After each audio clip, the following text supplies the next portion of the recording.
Hello all, and today I wanted to show you a short movement exploration that you use sitting in your chair.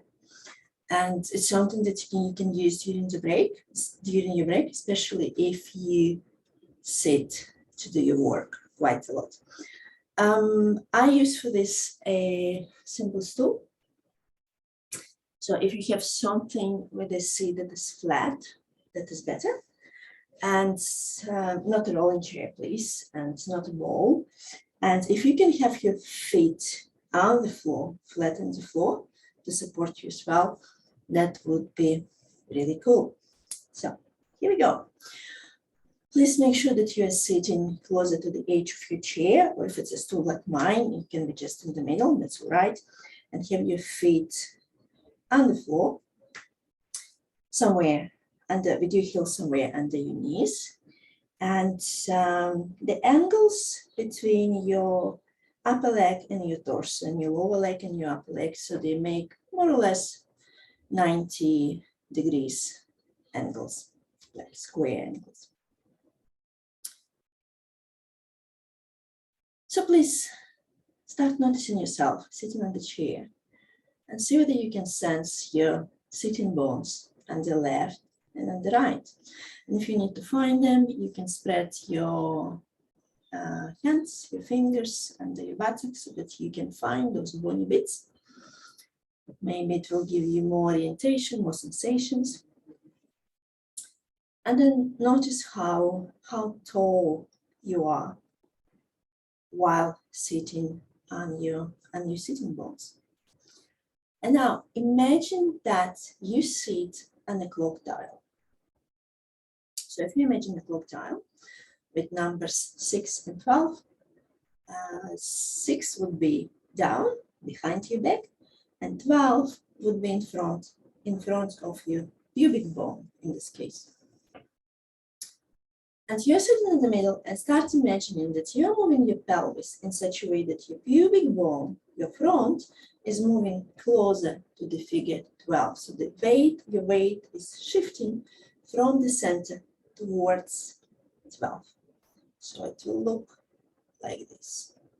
So you can direct your pubic bone with your hand if there is nobody to watch you there. Or just close your eyes and imagine the trajectory, the movement of your pubic bone towards the chair and away. And from the side, like this. And you can put one of your hands somewhere on your lower back and your other hand on your lower belly. And with your eyes closed still, start tracking the trajectory of your lower back, how it's changing its shape, how you move it into your hand, and how you move it away from your hand.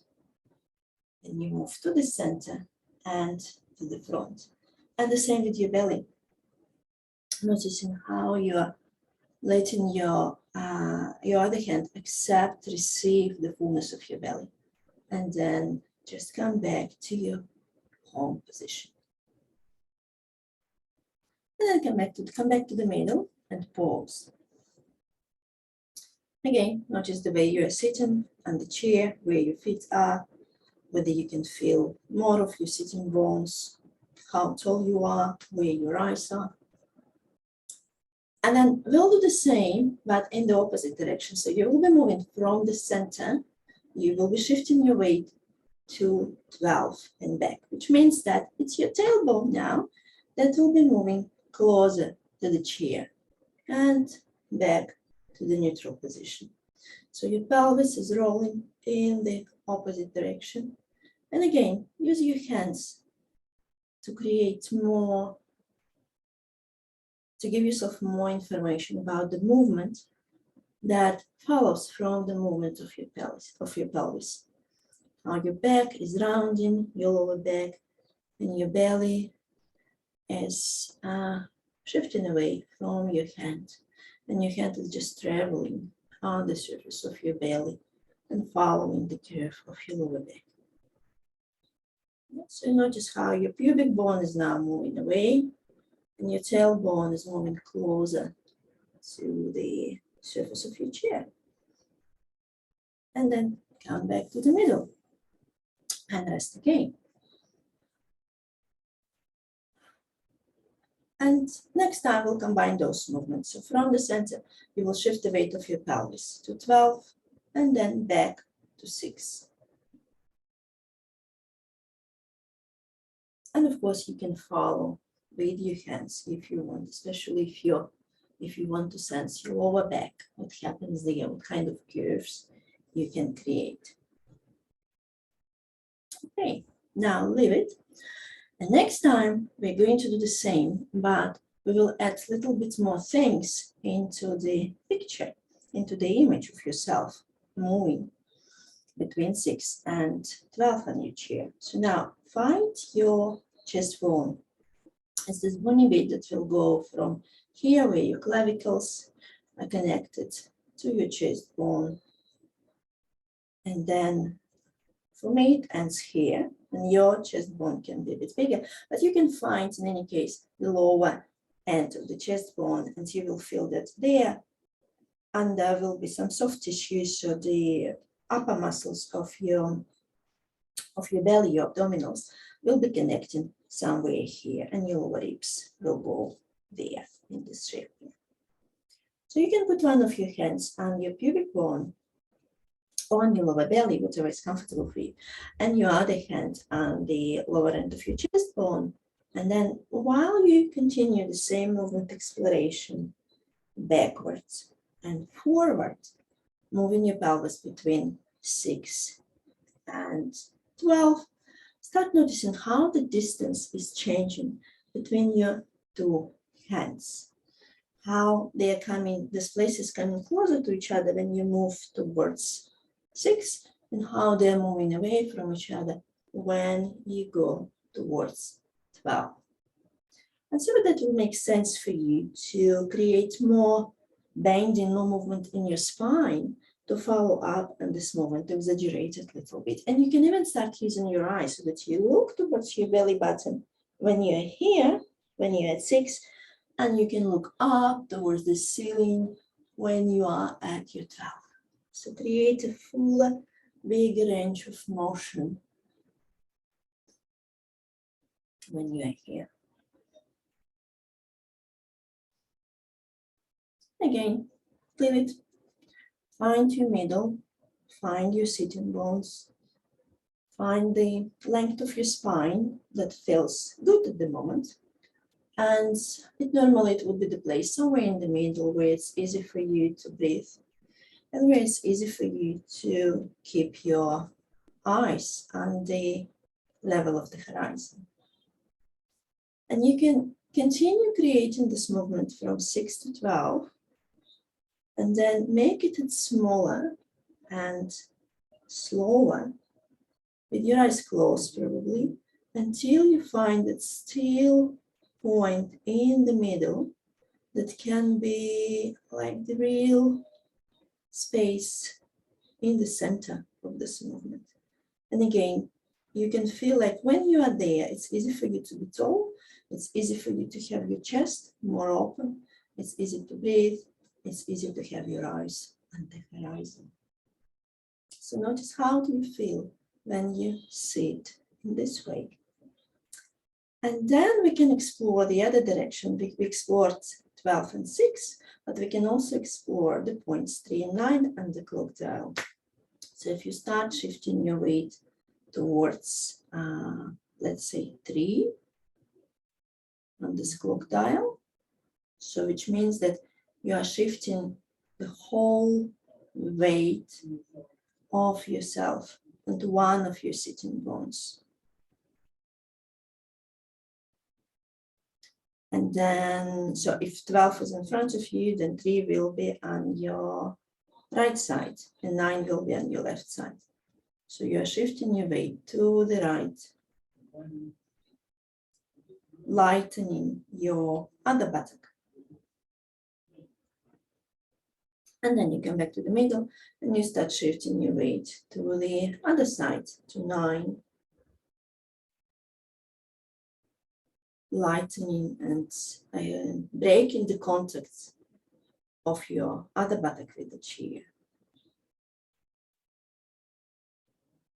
So, and you can do the whole range between 3 and 9 and see how your spine is following this movement, because your spine can do different things.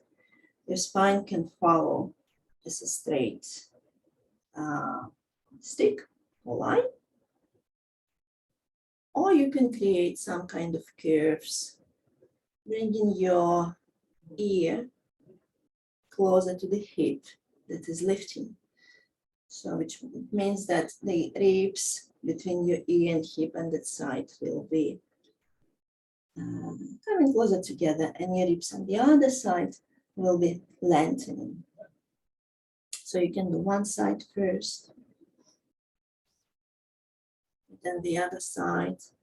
Again, closing your eyes, sensing what happens in your ribs, between your shoulder and your hip, how your foot on the side that you're lifting is breaking the contact with the floor as well. There is less weight on that foot when you do this. And then just come back to the range between 3 and 9. And then come back to the middle. Again, find your middle. Maybe it will be something that is not so usual for you. Maybe you will notice that you have more of your weight on one of the sides, or you used to have more of your weight on one of the sides. And from here, start circling. So we can connect all these 4 points that we explore. 12, 3, 6, 9, back to 12. So start exploring this clock dial clockwise. Or maybe you want to start the other direction first. It doesn't really matter. So you just explore all numbers in one direction, letting your spine, your shoulders, your head, your gaze respond to the movement, and then you do the same to the other side. So move counterclockwise or change direction, and let your ribs, your chest, your spine, your shoulders, your head, your neck respond to this circling movement. And start wrapping it up, making the circle smaller, and your eyes closed. Find a place in the middle. You can imagine the, these old clocks that's with the pendulum that starts going quite wide, and then they're getting slower and smaller movement.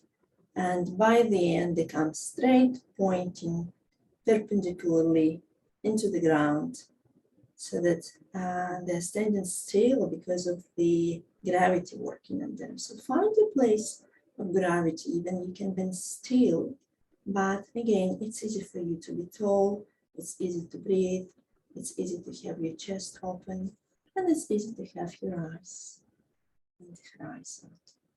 So, and if you use this idea of the clock dial and exploring the numbers, shifting the weight of your pelvis and letting the rest of your spine, the rest of your body to respond, I think it's something that you can use as many times during your working day as you need.